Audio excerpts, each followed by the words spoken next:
Hi, welcome to Project Geospatial. I'm Adam Simmons. And I'm Mason Rothman. So we're on another discussion about what's coming. So last week we focused on a lot of fire maps. Right. Actually, last 2 weeks. Mm-hmm. Well, this week we're a little bit late to the game, but I think it makes sense to get in a little bit of the hurricane stuff, right? Sure. In the geospatial world, this is typical too. When a final awesome type product comes out, it can be a couple of days after it's kicked off. Well, with Dorian, remember, it sat there for a couple of days too. So I guess it kind of helped in a way, because this awesome project that we're going to share with you here and talk about was put together by folks out of all places, New Zealand. Actually, I found that out when I discovered this on a Twitter feed. They got typhoons on that side of the world, don't they? Or they're English speaking, and they don't get storms like this, do they? I thought that was only the Eastern Asia. I'm trying to think of Lord of the Rings and whatnot.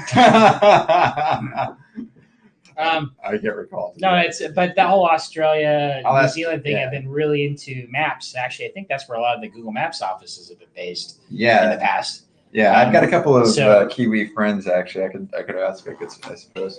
So let's talk more about this project. Hurricanes, obviously, crisis action in hurricanes is something that I'm sure we mention every year, but there's always improvements every year as well. Yeah, and this one's really neat. So you want to check out what's going on the ground. This is a portal, and it'll let you access all of the live cams. So you can see there on the right side are all of the different, or on the left side are a list of all the different cameras, and then on the right side you can see a few views of the different cameras. But you can select them, you can scroll through them.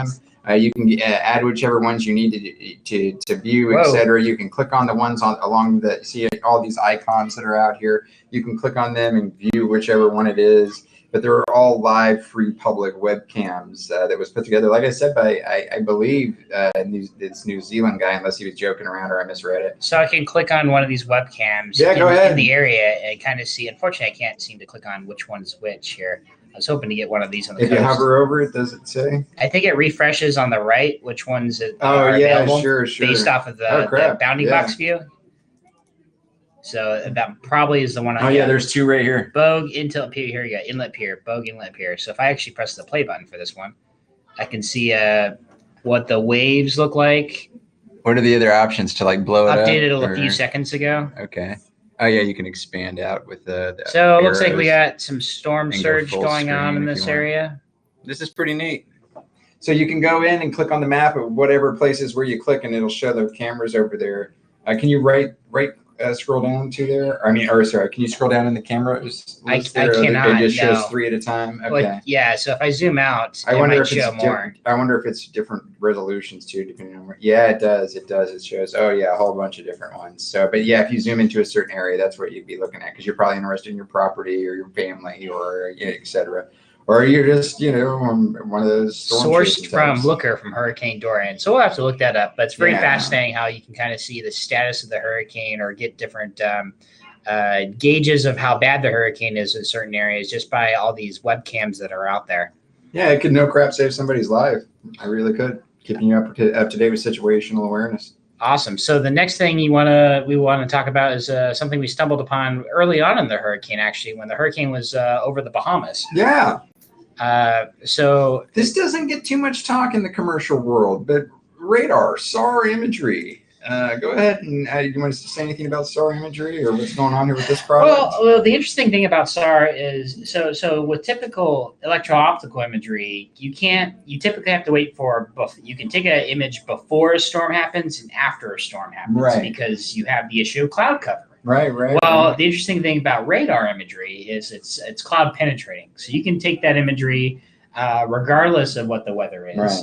And it's obviously, if you're trying to look for specific detailed items on the ground, infrastructure and things are going to look a lot different on radar. Right. But if you're trying to get a good example of water in coverage areas and what's flooded. And we both have extensive knowledge in radar because we've used it so much from airborne platforms to satellite platforms. Yeah. So day, night, all radar weather. is typically used for looking at ice tracking as well. What the government uses it for is battle damage assessment, because when do we typically do our strikes at night, and this is day, night, all weather. You can see if a building's blown up. But other climate Confirm. uses. So ice monitoring for Yeah. the ice caps up Well, there. yeah, up the north. exactly. So this is why we don't see. This is great to see this on the commercial side here, a use for SAR, and I think that there's going to be a lot more uses of SAR coming here in the future. Water And I absorbs. look forward to it. Water absorbs the radar pretty well, so you can clearly see the does. radar that stands out compared to. Yeah, and if you had the full resolution of this and you zoomed in, you would probably have some great resolution actually to see. Well, the I think I can boundaries of the click on this building. imagery here. So what we're actually seeing here is this is the flooded area of the Bahamas. Mhm. And I think the airport's on this map somewhere too, actually.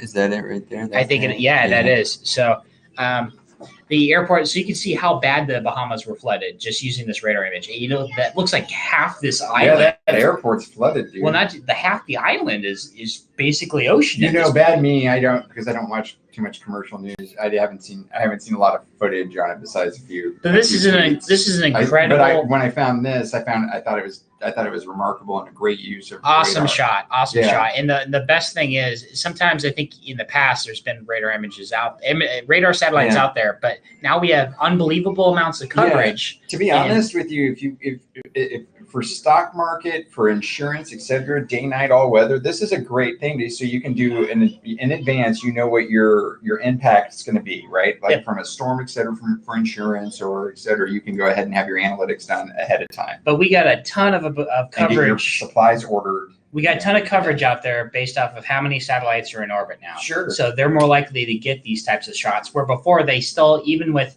the availability of radar satellites before, right, and it's the fact that they were cloud penetrating, they were still had to get lucky enough that those satellites happen to be in the right pass and the right orbit to get the right timing. Now there's so many of them out there that you're more likely to get these great shots when they're needed to do these damage assessments. Yeah. And I think we can more quickly. I think at some point we came to the point where we do have more imagery than we have analysts. Yeah, I remember reading something. Well, now we have a lot of data and a lot more stuff is automated and in near real time than ever was before. Well, the small sat world, that's the big thing. Small sat with imagery. Oh my Lord, it's amazing. Yeah.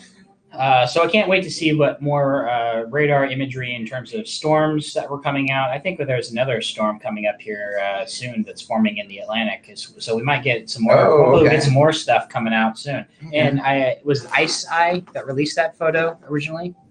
Yeah, Ice Eye. I can't. OpenStreetMap contributors. Well, OpenStreetMap probably provided the road. Yeah, it's Ice Eye. It's right there at the bottom right. Yeah, it says Ice Eye. Yeah. Oh, you didn't see that? Sorry. Okay. I saw it. I was like, yeah, it's Ice Eye. You're like, just validate. Keep trying to give credit to the right people at the right time. You were trying to read the. There's a lot of radar providers out there. No, there are. Yeah, and it's great. You know what I mean?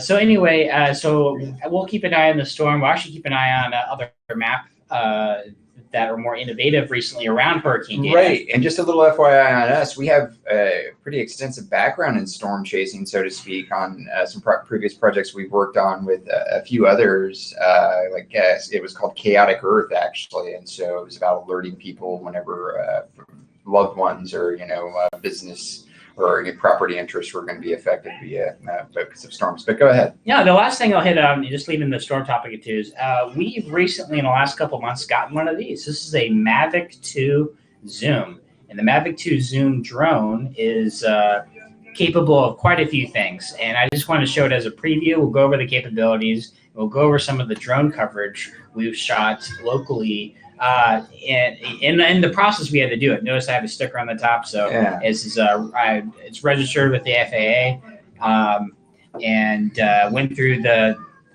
There's a lot of regulations you have to follow locally, but it's pretty easy to. If you follow the rules, you can. If you follow the rules, you can actually do quite a lot. Like the gentleman, if you read about that was able to fly preseason NFL at the Denver Broncos stadium, fly over it and legally do it because he looked up the rules and you can fly over NFL stadiums preseason. So in the next few episodes, hopefully we'll show some coverage of some drones and drone coverage in the area, stuff we've shot with this and stuff I've shot with a couple of the trips that I've taken with the drone as well.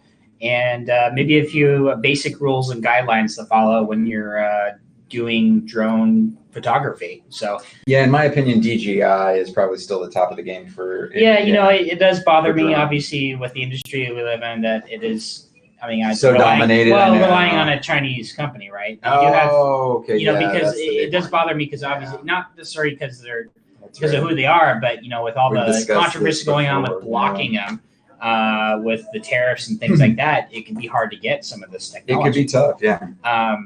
There are American companies out there. I'm not sure Phantom is an American company or not. I can't recall. I have to do our research on which ones are American drone makers. But somebody should have a Google Drive spreadsheet of that out there. If you look it up, if you Google maybe it. we'll put one together. No shit. But I have been really impressed with the navigation settings with this, the automated camera settings, the orbital patterns, the flight plans you can put in this. Oh, the video is gorgeous off of it. The video photography settings. Yeah, you can set to do all kinds of crazy things. You can even set to follow you and automatically track objects on the camera. It is impressive. And it automatically stabilizes, comes back to base. And TBH, for the price, you get a lot of bang for the buck actually out of it. It's quite a phenomenal machine that, 10 plus years ago, nothing like this existed. I mean, I got one of those first drones at what are those, shops at the airport or whatever. But, that was made of some styrofoam and a couple of things or whatever. And now the amazing quality of the cameras, the flight time, etc., the design, it's amazing. Yeah. Yeah. So anyway, we'll get into more of that in future episodes. Yeah. Thanks for listening us on our quick discussion about some of the hurricane maps and coverage out there. Yeah. Once again, I'm Adam Simmons. And I'm Mason Roth. Signing off.